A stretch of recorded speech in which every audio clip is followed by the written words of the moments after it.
Hello friends, नमस्कार। आप सभी को नमस्कार, सभी का वेलकम इस क्लास में। You all are welcome to this class. Live class में जितने स्टूडेंट्स ऑलरेडी ज्वाइन कर चुके हैं वो कंफर्म करेंगे उनका ऑडियो वीडियो एक्सेसिबल है। All students in the live class who have already joined, please confirm your audio video is accessible to you, it is okay with you. Yes, confirm कर दीजिए। तो चलें शुरू करते हैं आज का डिस्कशन। फ्रेंड्स, हम ये डिस्कशन आज सेट ऑफ के राइट के ऊपर करने वाले हैं और ये हमारे मॉड्यूल ए के चैप्टर 7 का एक बहुत ही इम्पॉर्टेंट पार्ट है जिसको लेकर के लगातार क्वेश्चंस पूछे जाते हैं।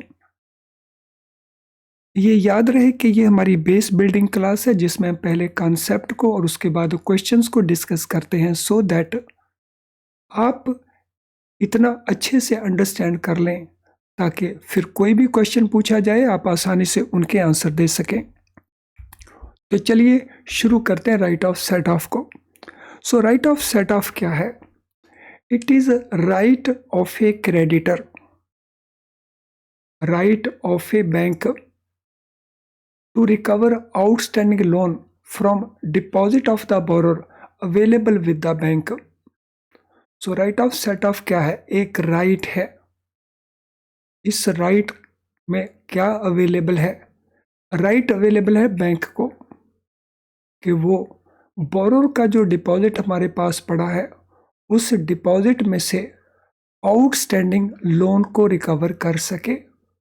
तो इस प्रकार के राइट को हम कहते हैं राइट ऑफ सेट ऑफ, यानी एक क्रेडिट को दूसरे डेबिट के साथ सेटल कर देना। A bank has a right of set off between two or more accounts maintained by the customer. So, bank का जो सेट ऑफ का राइट है इसमें हमारे पास दो अकाउंट्स होने चाहिए कम से कम। So there could be two or more accounts जो मेंटेन करता है कस्टमर। तो what is the process? by adjusting debit balance in one account with credit balance in other account. As bank customer relationship, the two accounts is that of a creditor debtor and a debtor creditor respectively. अब इनमें हमारे कई question छुपे हुए हैं जिसको understand करने की ज़रूरत है। So right of set off के लिए बैंक जो डेबिट बैलेंस है मीन्स जो लोन अकाउंट है। So debit balance means it is a loan account. So it is adjusted by using balance available in credit account. तो credit account के अंदर it mean it is a deposit account. तो balance in credit। और इसमें relationship क्या है? Relationship इसमें एक नहीं है, डबल रिलेशनशिप है। एक रिलेशनशिप है क्रेडिटर डेटर का रिलेशनशिप। सो क्रेडिटर डेटर का रिलेशनशिप होता है लोन अकाउंट्स के अंदर और दूसरा रिलेशनशिप है डेटर क्रेडिटर का। डेटर क्रेडिटर का रिलेशनशिप है डिपॉजिट अकाउंट के अंदर और ये at same point of time है, ये नहीं कि आगे पीछे, at same point of time. So this mean we have two accounts, one is loan account another is deposit account and they are simultaneously having balance, साथ साथ उनका balance है।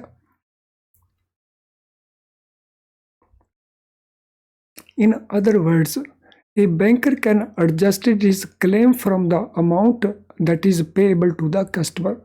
दूसरे शब्दों में हम इसको ये भी कह सकते हैं कि बैंकर के पास ये राइट अवेलेबल है कि वो अपने क्लेम को मीन्स अपने लोन अकाउंट को एडजस्ट कर सकता है from that amount which is payable to the customer, that means the deposit. So this is the process of right of set off and this is concept of right of set off. तो I hope यहाँ तक हर चीज़ हमने अच्छे से understand कर ली होगी। अब right of set of की कुछ कंडीशंस हैं, तो लेट अस सी ये कंडीशंस क्या क्या हैं। सो राइट ऑफ सेट ऑफ एक स्टैट्यूटरी राइट है। सो स्टैट्यूटरी राइट क्या होता है? So which is given by some law. It is a legal right. और ये लीगल राइट, एक तो ये लीगल राइट है, दूसरा it can arise out of agreement between the parties concerned, जिसको हम कहते हैं contractual right. So by way of contract, contract के थ्रू, कॉन्ट्रैक्ट क्या है, एक कॉन्ट्रैक्ट लोन का है, एक कॉन्ट्रैक्ट डिपॉजिट का है. According to contract of loan, borrower is to repay back the money. According to contract of deposit, bank is to repay back the money. तो पहला अगर क्वेश्चन पूछा जाए कि राइट ऑफ सेट ऑफ क्या statutory right है, क्या legal right है, yes it is. Secondly, right of set off और किस प्रकार का राइट है, so it is a contractual right also. Contractual right because of two contracts, एक कॉन्ट्रैक्ट लोन का, एक कॉन्ट्रैक्ट डिपॉजिट का. It is in an ongoing situation. Right of set off can be exercised by a banker by serving reasonable notice on the customer. So किसी भी given situation के अंदर जो set off का right है वो use करने से पहले क्या करना होगा, यूज करने से पहले, एक्सरसाइज करने से पहले एक रीजनेबल नोटिस देना होगा to the customer. So reasonable period का नोटिस होना चाहिए. So this mean period is not specified, तो period is reasonable period. There should be no agreement between bank and customer to exclude right of set off. Bank और customer के बीच में ऐसा कोई एग्रीमेंट नहीं होना चाहिए जिसके अंतर्गत ये प्रोविजन है कि सेट ऑफ के राइट को यूज नहीं किया जाएगा. तो इस प्रकार का कोई एग्रीमेंट नहीं होना चाहिए. और एक और इम्पॉर्टेंट पॉइंट, जब हम कहते हैं लोन अकाउंट, तो लोन अकाउंट का जो आउटस्टैंडिंग बैलेंस है सेट ऑफ उसके लिए अवेलेबल नहीं है. किसके लिए अवेलेबल है, लोन अकाउंट अगर ड्यू है तो उसमें जो ड्यू अमाउंट है तो सेट ऑफ उस अमाउंट के लिए अवेलेबल है, उस लोन के लिए अवेलेबल है. If loan is running regular, set off का राइट अवेलेबल नहीं है. अगर लोन इरेगुलर चल रहा है तो जिसको हम कहते हैं स्पेशल मेंशन अकाउंट, तो इस केस में इट इज अवेलेबल. तो इस बात का भी ध्यान रखना है. तो अगर लोन ड्यू हो चुका है तो सेट ऑफ का राइट केवल ड्यू लोन के लिए और ड्यू अमाउंट के लिए ही अवेलेबल है. So right of set off में next condition, there should be a mutual debt and debt should be for certain amount, while claim and cross claim should be for certain sums. तो यहाँ पे mutual debts हैं. Mutual debts क्या हैं, on one side there is a loan जो depositor ने pay करना है, on other side there is a depositor जो बैंक ने वापस लौटाना है. तो ये दोनों म्यूचुअल डेट्स हो गए. And debts should be for certain amount, तो इनका अमाउंट सर्टन होना चाहिए. और जो क्लेम है और क्रॉस क्लेम है they should also be certain. So claim क्या है, amount due to the bank by the borrower. Cross claim क्या है, amount payable to the borrower as a deposit. The claim and cross claim should be both for determined amount. तो ये तो पहले से ही है कि वो अमाउंट सर्टन होना चाहिए. Where customer has stood as a guarantor to another party, his credit balance cannot be set off against borrower's dues till guarantee amount is determined. This is very very important.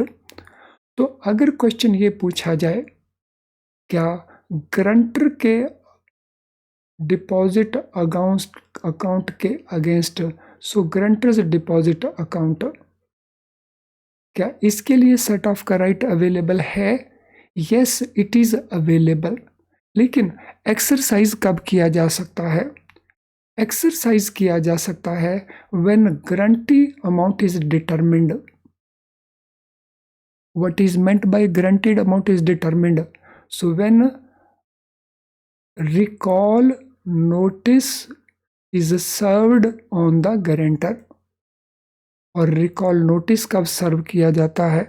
जब borer loan में default करता है.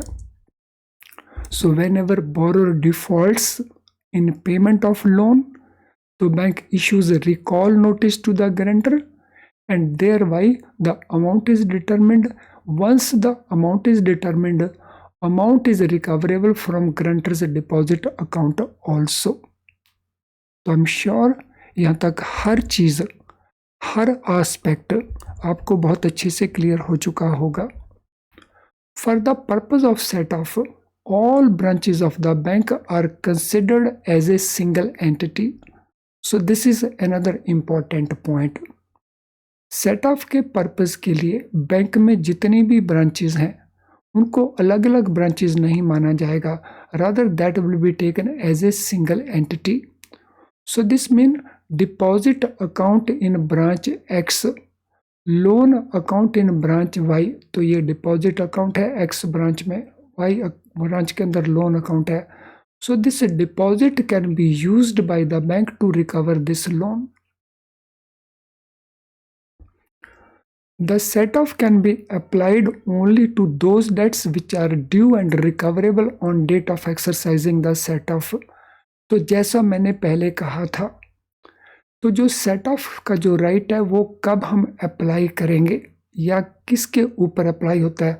Only that debt which are due and which is recoverable. So this mean हमारा account due हो चुका है, या तो ये अमाउंट एनपीए बन चुका है या ये स्पेशल मेंशन अकाउंट बन चुका है. तो only in those cases the right of set off is available. The set off can not be applied in respect of a debt which is contingent and not yet due. तो set off के right को हम किसी contingent situation के लिए use नहीं कर सकते हैं. सो कंटिजेंट जैसे हमने बैंक गारंटी के अगेंस्ट हमने डिपॉजिट के ऊपर लियन मार्क किया है, तो bank guarantee as it is हम इसके लिए पैसा यूज नहीं कर सकते. लेकिन बैंक गारंटी को अगर पैसा बैंक से डिमांड किया जा चुका है बाय द बेनिफिशियरी, तो money has been demanded by the beneficiary, तो it means it is not contingent any more. तो इट हैज़ बीन डिटरमिन्ड. तो जब तक वो कंटिजेंट है, जब तक वो ड्यू नहीं हो रहा, सो तब तक हम सेट ऑफ के राइट को यूज़ नहीं कर सकते. Indebtedness should arise in the same right. जो इंडेटेडनेस है वो उसी राइट में अराइज होनी चाहिए. तो इसका मीनिंग क्या हुआ? लेट अस से loan is in the name of A, deposit is in the name of A and B. तो जब हम कहते हैं सेम राइट, तो यहाँ पे ये जॉइंट अकाउंट है और यहाँ पे ये सिंगल नाम से है. So it is not in the same right. तो ये सेम राइट में नहीं है. ऐसे ही लोन अगर ट्रस्ट के नाम से है, डिपॉजिट अगर ट्रस्टी के नाम से है, तो in that case also it is not same right. तो it should be in the same right. तो अगर हमने यूज़ करना राइट ऑफ सेट ऑफ को, तो ये लोन ए एंड बी के नाम का होना चाहिए या ये डिपॉजिट अकेले ए के नाम से होना चाहिए. Where bank has notice that amount in customer's account is held under trust, bank cannot exercise the right over this amount against a debt balance on another account of the customer. So अगर bank के notice में ये fact है कि customer के account में जो balance है वो कस्टमर का अमाउंट नहीं है, so that is held under trust. For example, let us say there is an account of a advocate. Advocate के दो अकाउंट्स हैं. One account is his office account. Another account is relating to his customers, his clients. तो इसमें पैसा उसके office का है, इसमें पैसा उसके कस्टमर्स का है, और ये एडवोकेट ने अकाउंट ओपन करते समय बैंक को बताया हुआ है। तो यहाँ पे जो अमाउंट है it is held in trust. So advocate के लोन अकाउंट को हम उसके ऑफिस अकाउंट से रिकवर कर सकते हैं, लेकिन उसके जो कस्टमर वाला अकाउंट है उससे रिकवर नहीं कर सकते, because that money is held under trust. तो आई एम श्योर यहाँ तक जो कुछ हमने डिस्कस किया वो बहुत अच्छे से आपको क्लियर हो चुका है। तो अगर ऐसा है तो इस वीडियो के कमेंट बॉक्स के अंदर ये कमेंट लिख दीजिए कि right of set off is very clear to you. तो इसको पढ़ करके बाकी बहुत सारे स्टूडेंट ऐसे हैं जो मोटिवेटेड महसूस करते हैं, फील करते हैं, and they also read it, watch the video and take benefit. तो कर दीजिए ये confirm.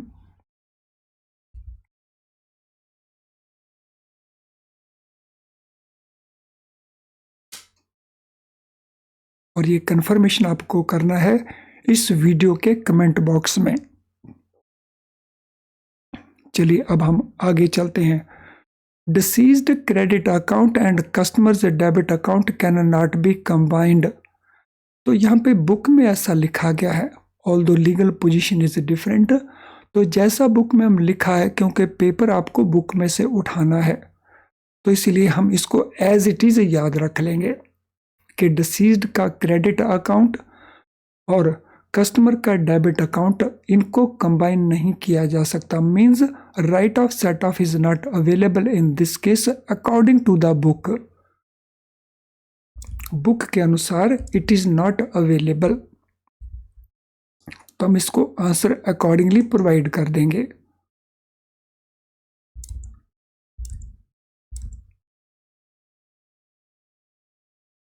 No automatic right of set off arises in the following cases. कौन सी वो सिचुएशंस हैं जिसमें right of set off automatically available हो जाता है?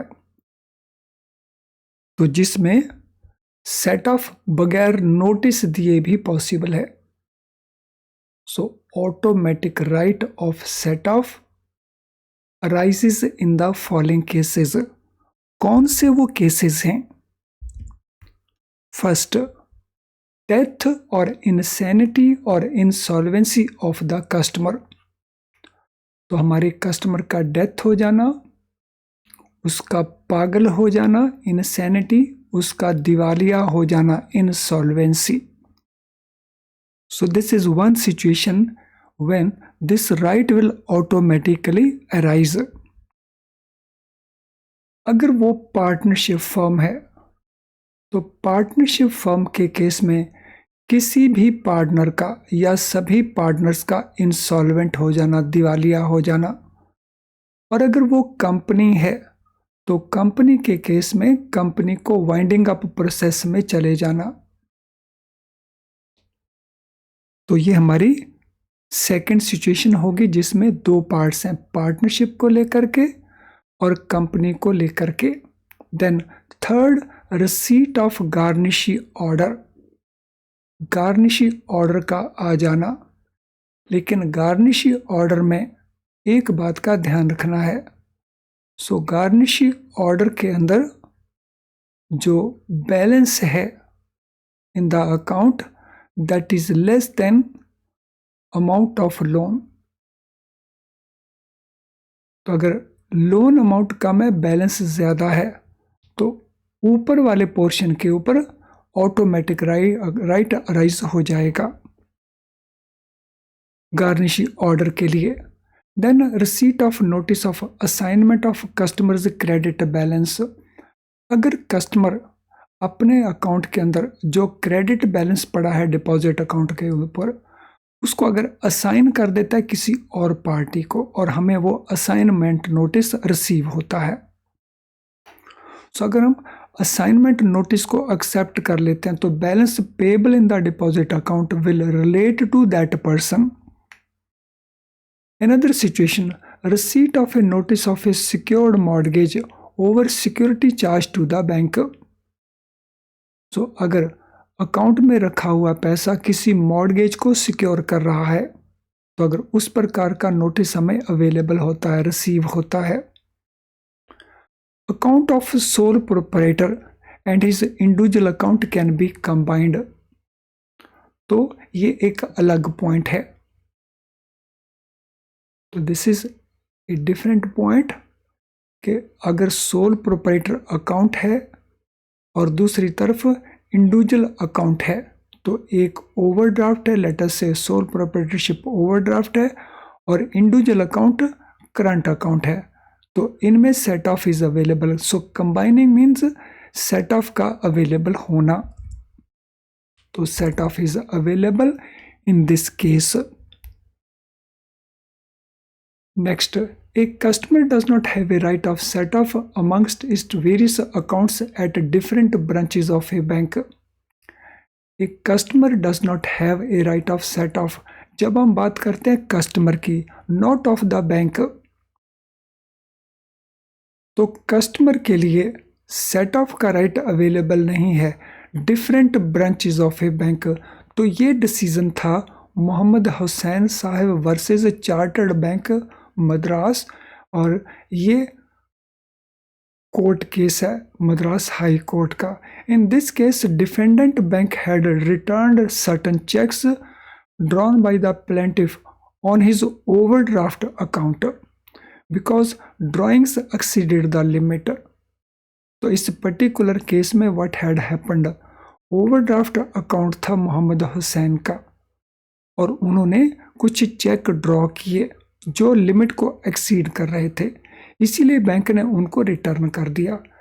Plaintiff content that defendant bank at Madras ought to have honored the checks. तो मोहम्मद हुसैन ने क्लेम किया कि चेकों को ऑनर कर लेना चाहिए था क्योंकि उसका डिपॉजिट अकाउंट कराची ब्रांच के साथ है. तो कोर्ट ने ये होल्ड किया कि कराची ब्रांच के अकाउंट को, डिपॉजिट अकाउंट को इस मद्रास ब्रांच के ओवरड्राफ्ट के लिए क्लेम नहीं किया जा सकता बाय द कस्टमर. तो ये जो इंटर ब्रांच क्लेम की सिचुएशन है ये बैंक के लिए तो अवेलेबल है लेकिन कस्टमर के लिए अवेलेबल नहीं है. तो I hope all this aspect will be very very clear to all of you.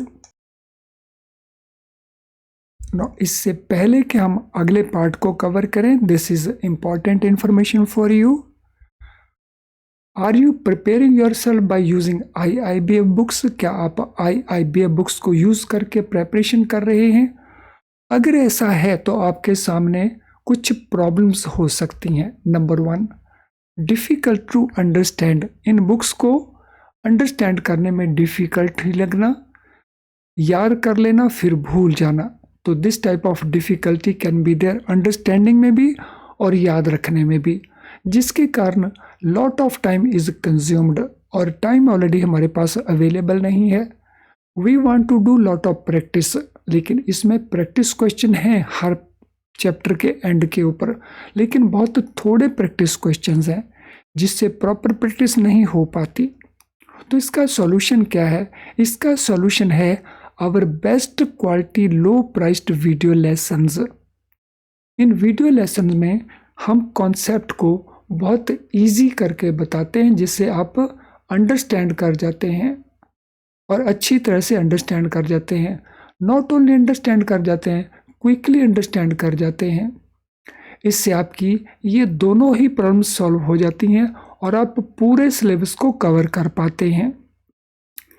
हमारा क्वेश्चन बैंक जिसमें आपको मल्टी चॉइस क्वेश्चंस मिलते हैं, बहुत सारे क्वेश्चंस अवेलेबल हैं जिससे आप प्रॉपर प्रैक्टिस कर पाते हैं. इसी प्रकार से एग्ज़ाम के जस्ट पास जा कर के हमारे मेमोरी रिकॉल्ड क्वेश्चंस अवेलेबल होते हैं, तो उनको यूज़ करके आप उनका बेनिफिट उठा सकते हैं. तो ये अवेलेबल कहाँ पे हैं? तो ये अवेलेबल है हमारी ऐप के थ्रू और सीधा हमारी वेबसाइट के थ्रू भी आपको ये अवेलेबल है। तो हमारी वेबसाइट में जाएं और वहाँ पे आप इन क्वेश्चन को यूज़ कर सकते हैं, इन वीडियो को यूज़ कर सकते हैं। अभी तक अगर यूज़ नहीं किया तो इमीडिएटली इनको यूज़ करें, इनका बेनिफिट लें। अब हम सेट ऑफ से रिलेटेड कुछ क्वेश्चन को डिस्कस करेंगे। तो this is first question, what is a set off in the context of banking? Banking में सेट ऑफ का क्या कॉन्टेक्स्ट है, क्या होता है set off? Customers right to demand repayment of debt from the bank, right of the debtor to consider a debt owed to them by a creditor when paying a debt due to the creditor, a statutory right which allows a bank to seize customers' asset, a right of a bank to waive certain debts owed by the customer। तो इनमें correct option कौन सा answer बनता है? देखिए कौन सा answer बनता है।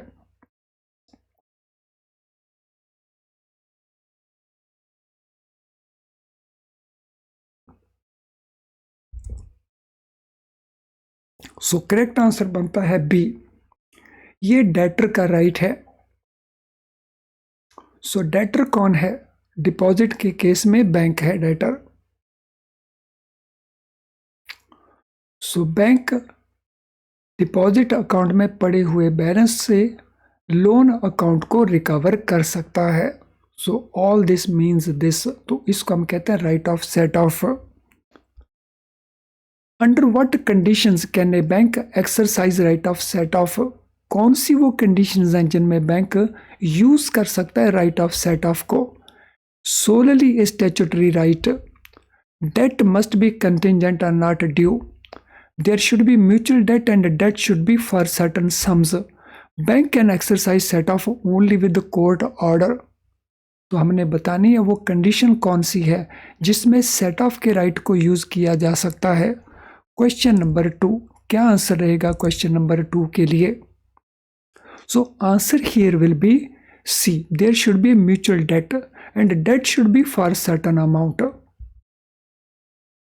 In an ongoing situation, how can bank exercise right of set off? तो कैसे बैंक सेट ऑफ के राइट को यूज कर सकता है? By seizing customers asset without notice, by sending a notice to the customer, only with customer's written consent, it only can be done in a court।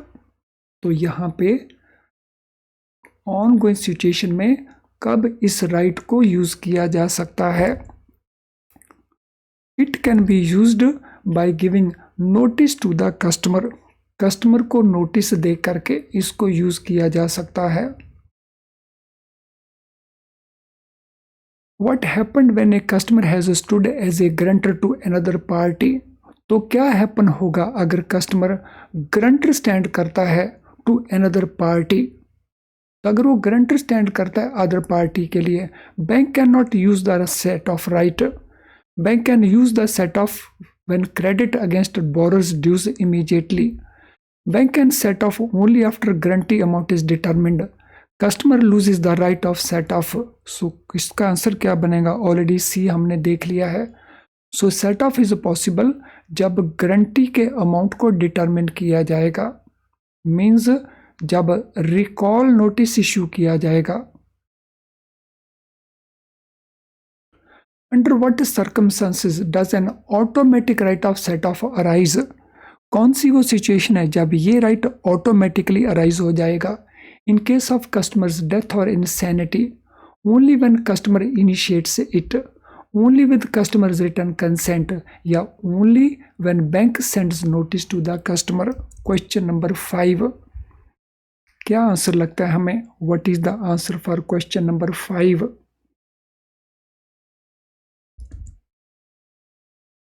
So it is available in case of customer's death or insanity।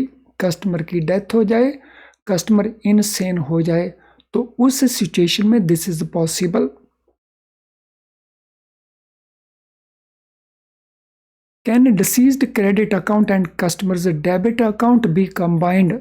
क्या customer के deceased credit account, क्या deceased का credit account यानी deposit account और customer का debit account उनको combine कर सकते हैं। Yes in all cases, no never, only with written consent of customer, only if there is a court order. So क्या ऐसा पॉसिबल है? No never, normally this is the answer, but if there is a court order then it can be done. So अगर court कहता है कि भी ऐसे recover आप कर लीजिए तो इट इज पॉसिबल। तो instead of giving answer B, so answer D is more appropriate. तो इसको हम आंसर ले लेंगे। So let me change it once again, so it is answer D. Friends, आज के सेशन से रिलेटेड अगर आपका कोई भी क्वेश्चन हो तो इस वीडियो का जो कमेंट बॉक्स है, आप इस वीडियो के कमेंट बॉक्स में अपने क्वेश्चन को टाइप कर सकते हैं, वहीं पे हम आपको सूटेबली आंसर कर देंगे। अगर आपकी कोई जनरल क्वेरी है तो ये हमारा ईमेल आईडी है, तो यहाँ पे आप हमें मेल कर दीजिए। We will send you answer and we will reply that to help you.